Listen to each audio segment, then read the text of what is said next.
Vrindavan ki jai, Vrindavan Dham ki jai, Mayapur Dham ki jai, Navadip Dham ki jai, Jagannath Puri Dham ki jai, Ganga Mai ki jai, Jamuna Mai ki jai, Bhakti Devi ki jai, Tulsi Devi ki jai, Samaveta Bhakta Vrinda ki jai, Gaura Premananda. All glories to the assembled devotees. All glories to the assembled devotees. All glories to the assembled devotees. All glories to Sri Sri Guru and Gauranga. All glories to His Divine Grace, Srila Prabhupada. Nama Om Vishnu Padaya, Krishna Prestaya Bhutale Srimate Bhakti Vedanta Svaminiti Namane. Namaste Saraswati Deve Gaudavani Prachadine. Nirvishesha Shunyavadi Pashchacha Devshatarine.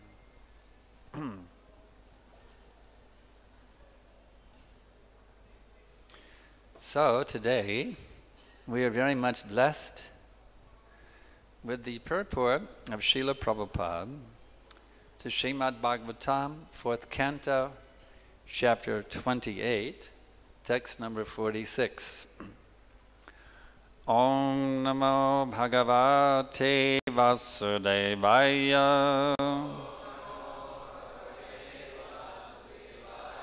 Om Namo Bhagavate Vasudevaya. Om Namo Bhagavate Vasudevaya. Yadā na nopalabhetāńghrāv ushmanam patyur arcatī āsīt vigna-hr yūtha-bhras yathā yadā nopalabhetāńghrāv ushmanam patyur arcatī āsīt vigna-hr yūtha-bhras yathā yūtha-bhras yathā yadā nopalabhetāńghrāv ushmanam patyur arcatī āsīt vigna-hr yūtha-bhras yathā.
Ladies,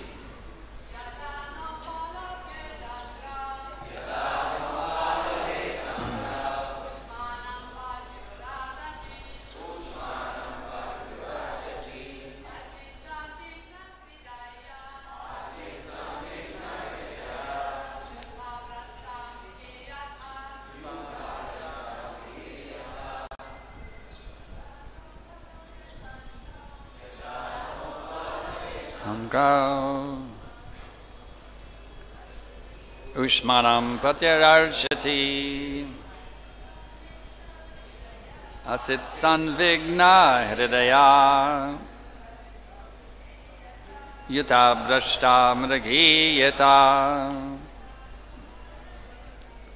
yadā nopalabhetāńghrāv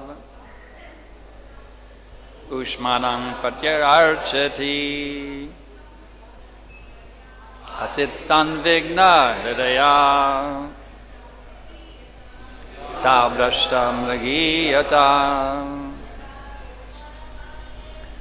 yadā nopalabhetāńghrāv Ushmanam patyur arcatī āsīt vigna-hr yūtha-bhras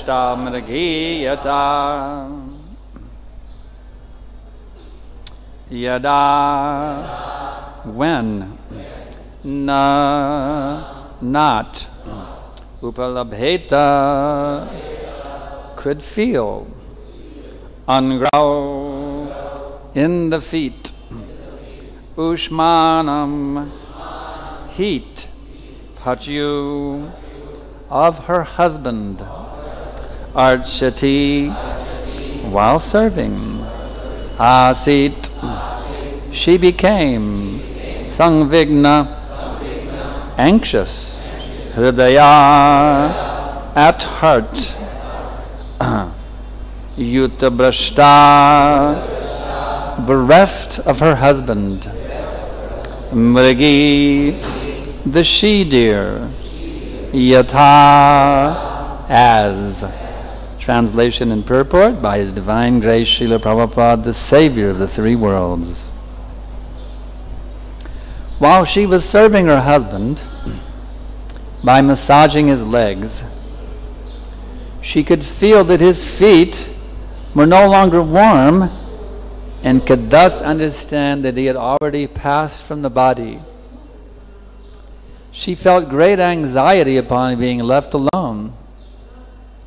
Bereft of her husband's company, she felt exactly as the deer feels upon being separated from its mate. Purport. As soon as the circulation of blood and air within the body stops, it is to be understood that the soul within the body has left. The stoppage of the blood circulation is perceived when the hands and feet lose heat. One tests whether a body is alive or not by feeling the heart's palpitations and the coldness of the feet and hands. Vandeham Shri Guru Shri Jatha Padakamalam Shri Gurun Vaishnavamscha Shri Rupam Sagrajatam Sahagana Raganatanvitam Tam Sajivam Sadaitam Zavadudam Badijana Sahitam Krishna Chaitanya Devam Shri Radha Krishna Padam Sahagana Lalita Shri Vishakanvitamscha Nama Om Vishnu Padaya Krishna Prestaya Bhutale Srimate Bhakti Vedanta Swaminiti Namine Namaste Sarasvate Deve Gauravani Pracharine Nirvishesha Shunyavadi pastyat yedeshatar vine. Well, it's going to come to us too. We're all in the queue for death.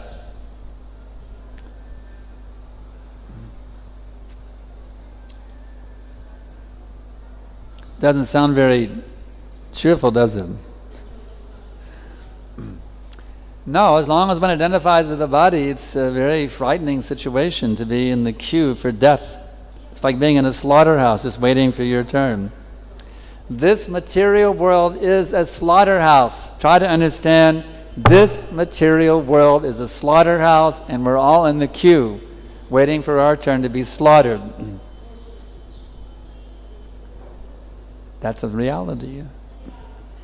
If you think otherwise, you're dreaming. Unless you realize your spiritual identity. And then we have our choice. You get to do which one you want. You can be in the death queue or you can be in the liberation queue. Say, well, I'd like to be in the liberation queue, but I still want to have my sense gratification. Sorry, that doesn't work that way. Yeah, give me my sense gratification, and I want to be in the liberation queue. Nope, can't do it. To qualify for the liberation queue, you have to give up material sense gratification. That's the qualification to be in the liberation queue. As long as we are attached to material sense gratification, we are in the slaughterhouse queue, and there's no way to escape it. You understand? No way.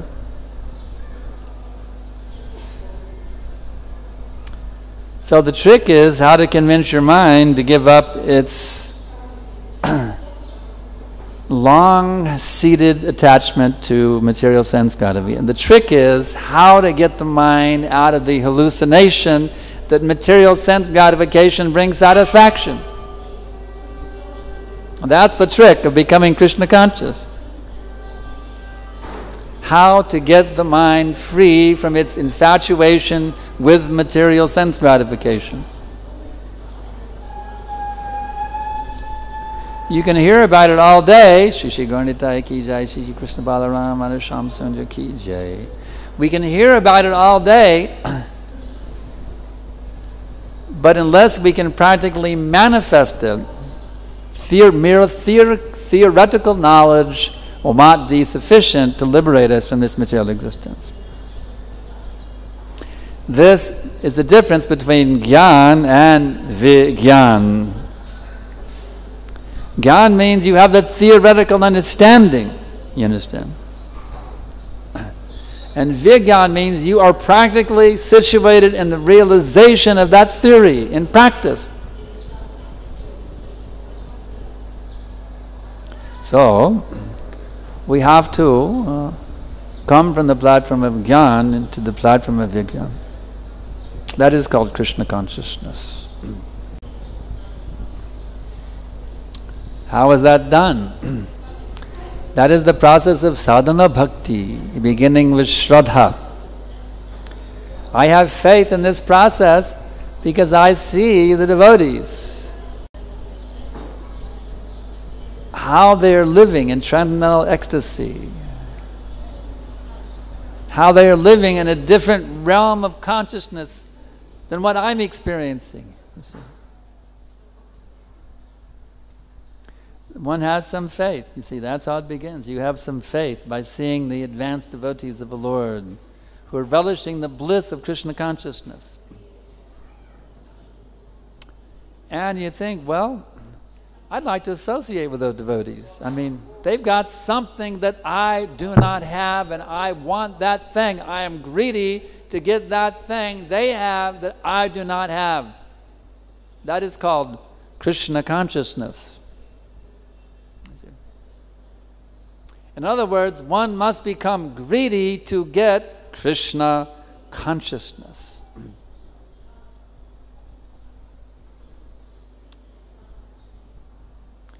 So you find people who have Krishna consciousness, who are solidly fixed, pakka Vaishnavas. You find solidly fixed devotees, and you associate. You hear, you inquire, you serve in this way, you see. Advanced devotees. Just by that association, you're carried along. Just like I see here in India, you see it commonly. In America, it's totally illegal, but in India, it's okay. There's a bus or a truck going down the highway, you see. And some bicycle rider, he has to go 30 kilometers on his bicycle, but he thinks, I'm going to go the easy way. I'm just going to grab a hold of this bus or this truck and zoom. You see? And he gets to his destination very easily by sangha. Bus or truck sangha, you see. So we're like we neophytes are like the bicycle riders, and the advanced devotees, they're like the trucks and the buses. We just have to grab a hold of advanced devotee association, you see. And just go for the ride, Billy. You just got to hang on and don't let go. So if you in that way will grab onto senior Vaishnava association, Diksha Guru, Siksha Guru, advanced devotees, if you'll just grab onto that advanced association and don't let go, you'll advance very, very nicely in Krishna consciousness. Let's see. So that stage of holding on to advanced association, that stage is called sadhu sangha. And where does sadhu sangha lead? The next stage, bhajana kriya. Bhajana kriya means, well, we have a saying in English, monkey see, monkey do. Well, they put on tilak, they put on dhoti, sari, they get up early, they observe Mangal Arati, they chant japa, they give up illicit sex, media, intoxication, and gambling. They're doing all these things, and by doing these things, they are fixed in a very exalted state of consciousness known as Paramahamsa consciousness or Krishna consciousness. So let me do it too. So I will also do. I will get those beads, you know, and I will chant Hare Krishna, Krishna Krishna, Hare Hare, Hare Rama, Rama Rama, Hare Hare. I see they only eat Krishna Prasadam. Well, I will also take up that vrat. From now on, I will only take Krishna Prasad and nothing but Krishna Prasad. They don't mess around with sex life. They only use it for procreation. Otherwise, they practice strict brahmachari. You see? Because sex life and self-realization go ill together. So one gives up illicit sex life. Meat eating, intoxication, gambling. One follows the pathway of the great acharyas, acharya marg. By following this pathway, doing what the acharyas do, doing what Rupa Goswami says we should do in the Nectar of Devotion, the Bhakti Rasamrita Sindhu summarized in the Nectar of Devotion by our most glorious, wonderful Srila Prabhupada. If one will follow this pathway, the sadhana bhakti marg, then one will continue advancing on this pathway. The next stage is called anartha-nivritti, and that is a very, very, very advanced stage. That means when all the dirt is completely cleaned out of your heart. I don't know if any of us would claim we're there yet, but we're trying to get there. The anartha-nivritti stage. There's no lust, there's no anger, there's no greed, there's no madness, there's no illusion, there's no envy on the subtle plane. There's no sinful activities in the gross plane. Anartha-nivritti, completely cleansed of all the contamination which has gone with that Atma through millions and billions of lifetimes. Soul cleansing, anartha-nivritti.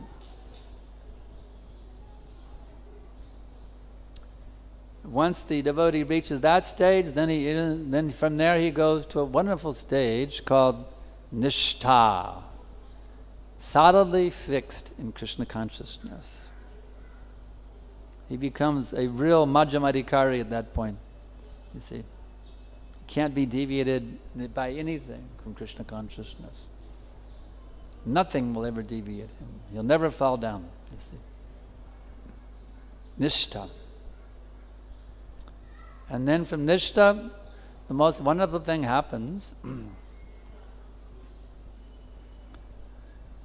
Everything becomes very sweet. You've given up sense gratification. Your only interest is Krishna and Krishna's service. So now the most wonderful, wonderful, wonderful, thrilling, exciting, nectarian, splendorous taste manifests within your heart. Ruchi. Wow. We're not there yet, but we can, just to hear about it, it's amazing. Rupa Goswami describes Ruchi in the Vidagdha Madhava. Prabhupada very much appreciated this verse. In fact, he told George Harrison to make a song with this verse and popularized it. Tunde tandabandhi viting vitanate tundavali labdige karna krodha kadambandi gatiyate kunarvi deyar spriham Chaita prangana sangani vijayate sarvendriyanam kritim no jani janita kriyadbir amritai krishneti varna dvai. Translation. I do not know how much nectar these two syllables Krishna have produced, because when I utter Krishna, Krishna dances on my tongue. And when Krishna is dancing on my tongue, by his dancing, so much nectar is oozing out that what my one little mouth can capture, that oceans and oceans of nectar emanating, oozing out from his lotus name. Therefore, my dear Lord, please give me millions of mouths. And when Krishna enters the holes of my ears, there's so much nectar that my two little ears can't even begin to capture hardly any of it. Therefore, I need millions, billions, trillions, quadrillions, zillions of ears. You understand the point? To at least get a little tiny infinitesimal fraction of that unlimited ocean of nectar available in the two syllables Krishna. And when Krishna dances in the courtyard of my heart, my mind is completely conquered. I'm not like a yogi trying to keep my mind fixed. I'm not like a yogi. My mind is totally, absolutely fixed in Krishna consciousness without any deviation. And I'm paralyzed, as Bhaktivinoda begs for the day when he can be paralyzed by the name in his song Kabe Habi Bolo Se Dinamara. I become paralyzed by the great power of the name, stunned in a state of transcendental wonder. So that's Ruchi. We can pray for the day when we actually get there, as we're battling it off, trying to get free of those anarthas. You see. But this is very encouraging for us to hear about this Ruchi stage. And that's only, there's more stages beyond that. From Ruchi, then you go to Āsīt. If you're getting that much nectar from the name, you can imagine you would be totally, absolutely addicted, absolutely, completely in love with Krishna. There's no question of any fun. I know, but like Gauranga says, I know no one but Krishna is my Lord, and he shall remain so. Even if he handles me roughly by his embrace, or makes me broken-hearted by not being present before me, he is my worshipful Lord unconditionally. That's Āsīt.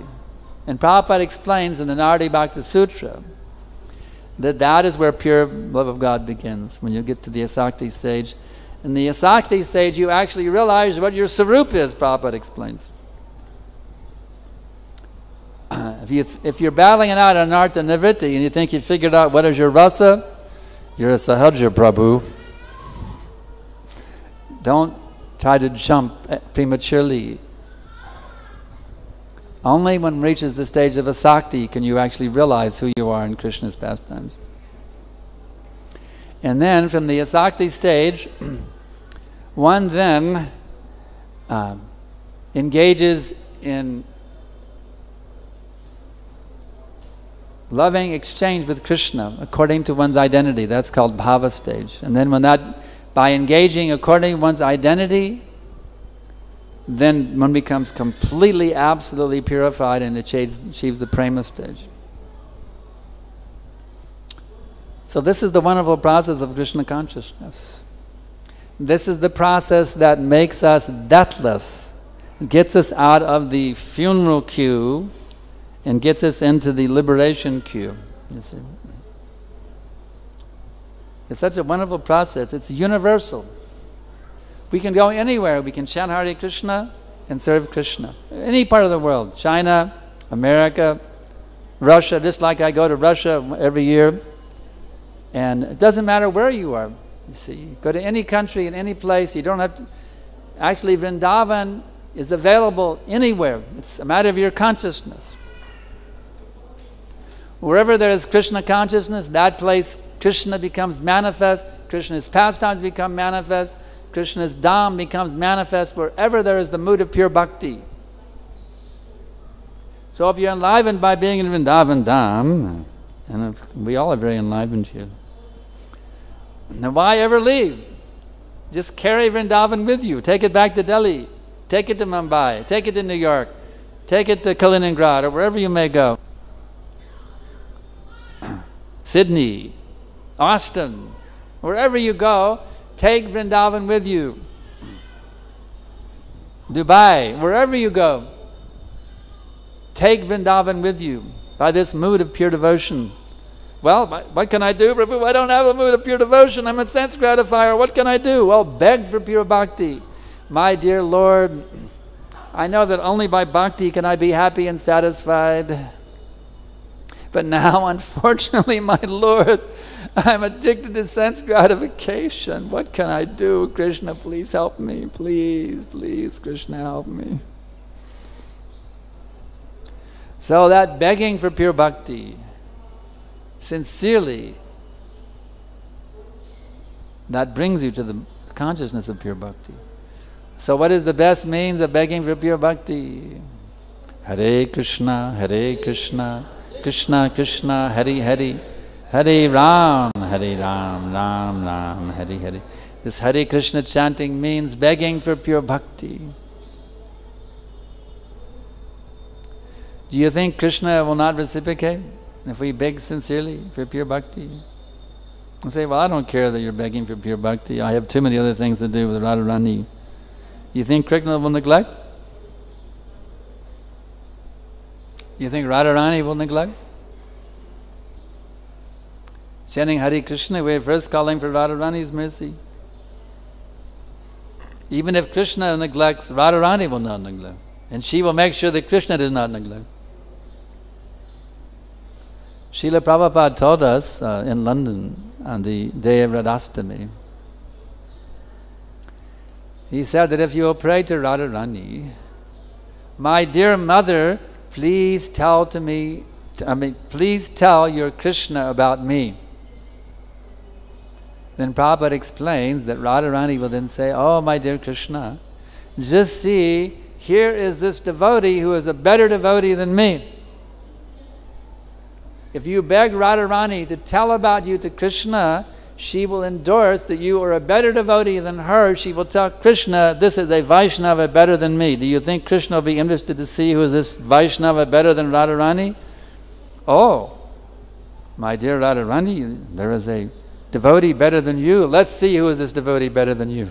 You see, Krishna becomes very eager.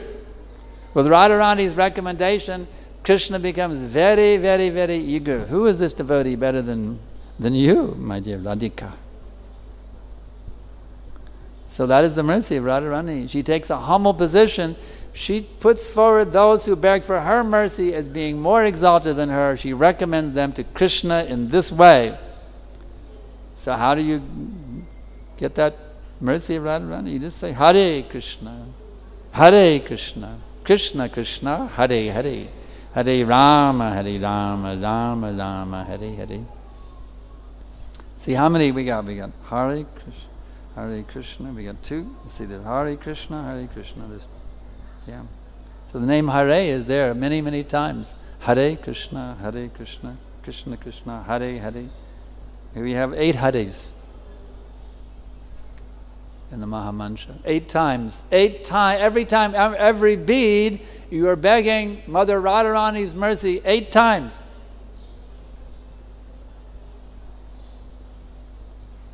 So this Hare Krishna mantra is recommended as the most powerful mantra. Previously they chanted Om, and they chanted Gayatri in previous yugas. But in this Kali Yuga, the Shastra says you will not find anywhere in the Vedic literatures any mantra, any technique, any system for self-realization more powerful than chanting of Hare Krishna, Krishna Krishna, Hare Hare, Hare Ram, Ram Ram, Hare Hare.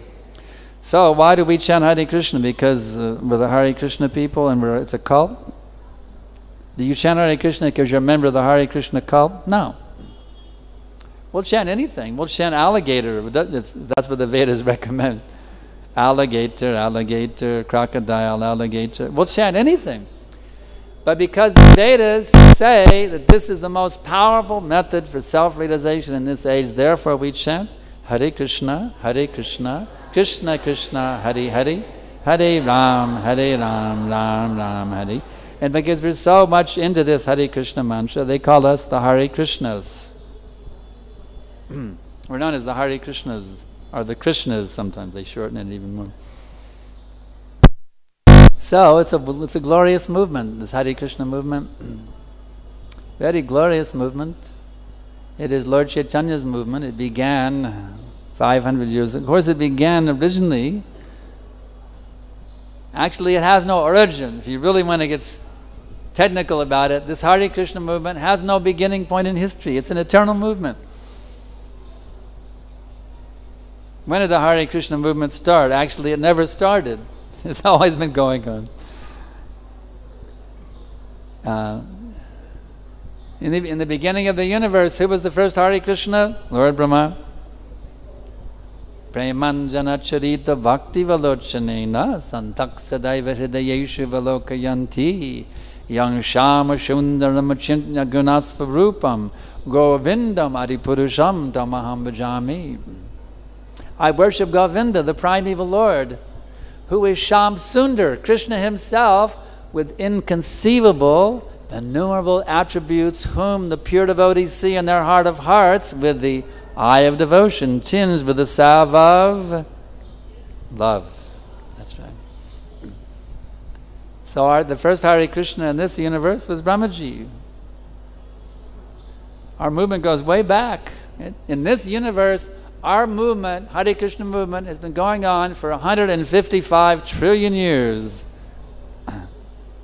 That's the history of our movement in this universe. But it existed in previous universal manifestations ad infinitum. So it's a timeless movement. And the beauty of joining a timeless movement is that you become timeless. You become eternal. As I was coming to class, I happened to run into an old friend of mine, who's the head of the MVT, Dr. Chandra Prabhu. And I said, "Oh, how are you doing, Prabhu?" And we said, "How are you doing?" He said, "Well, getting older," he told me. I said, "What do you mean getting older? You're chanting Hare Krishna. You are not getting older. By chanting Hare Krishna, you're getting younger. Getting older is the body. You're not the body. By chanting, anyone who takes seriously this path of Krishna Bhakti, they're not getting older. They're getting younger with every mantra. Krishna is Navayovanam. And the devotees also are Navayovanam. They share this, they are qualitatively one with Krishna. Krishna is Navayovanam and his devotees are also Navayovanam. They're ever fresh youths. So the more we awaken our dormant Krishna consciousness, the more we live in a state of youthfulness. Prabhupada said, a Krishna conscious man, even 80 years old, he can work with the energy of a young man, and Prabhupada proved that. He would go on those morning walks, and the young boys, in their 20s, could hardly keep up with him. He's an 80-year-old man, and they could hardly keep up with Prabhupada on the morning walk. They're huffing and puffing, trying to keep up with Prabhupada, you see. So it's a fact, by fully embracing this timeless science of Krishna consciousness, you yourself become timeless, you become eternal.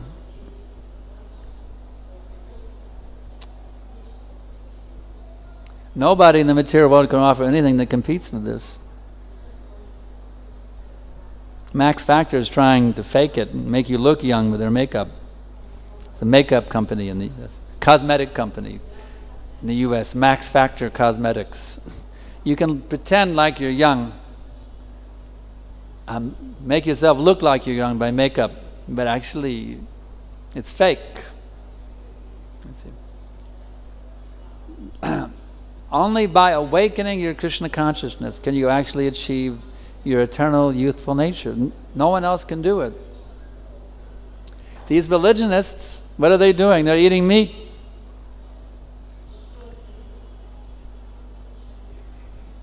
They think they're going to the kingdom of God by eating meat, isn't it? They thank God for their meat. They're very pious. Every time they sit down to have meat, they thank God for the meat. But actually, the law of karma will act. What is that law?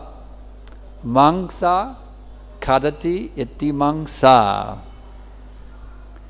If I am the animal that I am now eating, he will become an animal in the future and he will eat me. He will become a human being and eat me. The animal that I am now eating, he will become a human, I'll become an animal and he'll eat me. Mangsa kadati iti mangsa. And that word mamsa, what does that mean? Mam, me, sa, he. Mamsa. Literally, it's he, me. I'm going to have some he, me today. He eating me. In the next life, it's reversed. Sa, mam. He, me. He eating me. So if you eat meat, that meat will eat you. You become eaten by what you eat, unless you take prasadam. And then you become an eternal associate of the Lord and His amazing pastimes. Krishna's pastimes are amazing. I mean, they're really amazing if you think about it. I mean, who can do what Krishna can do?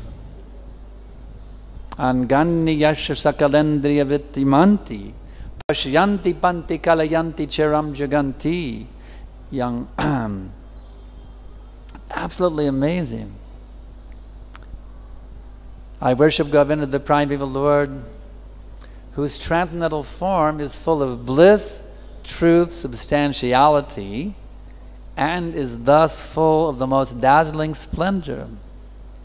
Each of the limbs of that transcendental figure possesses in himself the full-fledged functions of all the organs, and eternally sees, maintains, and manifests the infinite universes, both spiritual and mundane.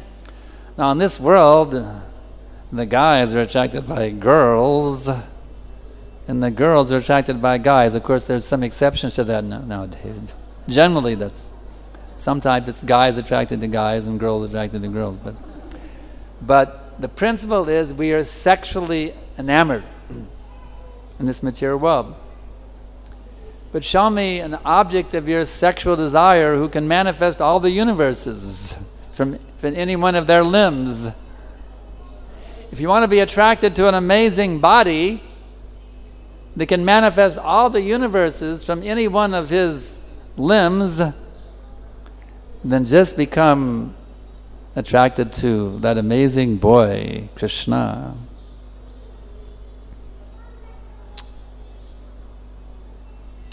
Just become amazing. Just become attracted to that amazing voice. Madam Bangi Trayapachitam Sachi Vishtirna Drishtim Vangshinasta Kishalayam Ujvalam Chantakena Govindakyam Haritongnam Itaha Keshi Tirupadakante Ma Prekshastava Yadi Sake Bandhu Stangisti Rangaha. You know that verse by Rupa Goswami? Yeah. One gopi girl is advising her gopi girlfriend, my dear gopi girlfriend, whatever you do not go tonight to Keshi Ghat. On this beautiful moonlit night of the Sharat season, whatever you do, don't you dare go down to Keshi Ghat and see the smiling face of that boy Govinda, placing his flute to his lips, which are just like newly blossomed twigs. His transcendental body, bending in 3 places, is shining very, very bright in the moonlight. So my dear gopi girlfriend, if you have any attraction whatsoever for society, friendship, and love in this world, do not go to Keshi Ghat. So what do you think that gopi did? Madness is to identify with the imperfect senses. If you think that you're your body, Prabhu, you're mad. You're insane, you're crazy. And because of that madness, that insanity of identifying with your material body, therefore you'll be illusioned by so many things. You will think that because you have the madness of bodily consciousness, you don't have it, but I'm using it as an example. Because one has the madness of bodily consciousness, therefore they suffer the illusion that by gratifying the material senses, they can be happy. So there's how you can distinguish. There's one way you can distinguish between madness and illusion. Mada and moha. Yeah. Now I have some written questions have come here. At Anartana Vritti, you said that all nasty things are cleared up, so naturally one will become fully blissful. Is Anartana Vritti the same as Brahmabhuta Prasanatma stage? There's certainly some similarities there. They are in many ways the same. Let's see, number 2, you described that nothing can deviate a devotee to give up Krishna consciousness once he's attained to the Nishta stage. But we hear practitioners falling down from even the Baba stage. How to understand this? Yeah, I was aware of that. Prabhupada says both things, so he does say that one cannot fall down from, but then they do sometimes. So as a rule, yes, but there are exceptions. You described about being in the mood of begging for pure bhakti. The problem is we become so absorbed in our surrounding situations that we start relishing or enjoying where we are, and this mood no longer remains the mood of bhakti. So how to remain in that mood continually? You have to beat your mind with shoes. Bhakti Siddhanta Saraswati Thakur said, in the morning, 100 times. Give that mind a good beating every morning. And every evening you get out the broomstick, leave the shoes in the shoe rack, go to the broom closet, get out that broom and beat your mind with a broomstick 100 times. And this way you have to bring your mind under control, not to try to enjoy. You see a beautiful girl, wow, look at that beautiful girl over there. Nope. Stop it, nip it right in the bud. You see.